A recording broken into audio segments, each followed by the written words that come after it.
A reading from the Gospel according to Mark, chapter 4, verses 35 to 41. On that day, as evening drew on, Jesus said to his disciples, "Let us cross to the other side." Leaving the crowd, they took Jesus with them in the boat, just as he was. And other boats were with him. A violent squall came up, and waves were breaking over the boat, so that it was already filling up.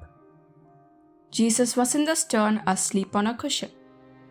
They woke him and said to him, "Teacher, do you not care that we are perishing?" He woke up, rebuked the wind, and said to the sea, "Quiet, be still." The wind ceased, and there was great calm. Then he asked them, "Why are you terrified? Do you not yet have faith?"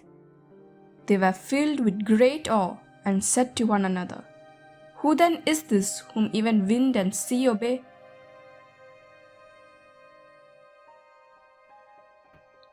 Today we can ask ourselves, what are the winds that beat against my life? What are the waves that hinder my navigation and put my spiritual life, my family life, even my psychological life in danger? Let us say all this to Jesus.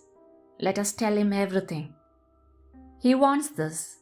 He wants us to grab hold of him to find shelter from the unexpected waves in life. The Gospel recounts that the disciples approached Jesus, wake him, and speak to him. This is the beginning of our faith. To recognize that alone we are unable to stay afloat, that we need Jesus like sailors need the stars to find their course. Faith begins from believing that we are not enough for ourselves, from feeling in need of God.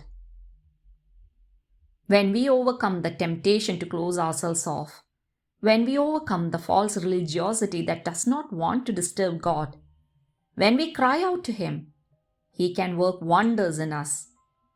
It is the gentle and extraordinary power of prayer which works miracles. Jesus, begged by the disciples, calms the wind and waves, and he asks them a question which also pertains to us. Why are you afraid? Have you no faith? The disciples were gripped with fear because they were focused on the waves more than on looking at Jesus. And fear leads us to look at the difficulties, the awful problems, and not to look at the Lord, who many times is sleeping.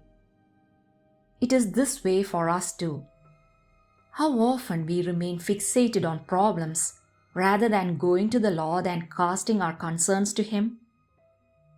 How often we leave the Lord in a corner at the bottom of the boat of life to wake him only in a moment of need. Today, let us ask for the grace of faith that never tires of seeking the Lord, of knocking at the door of his heart.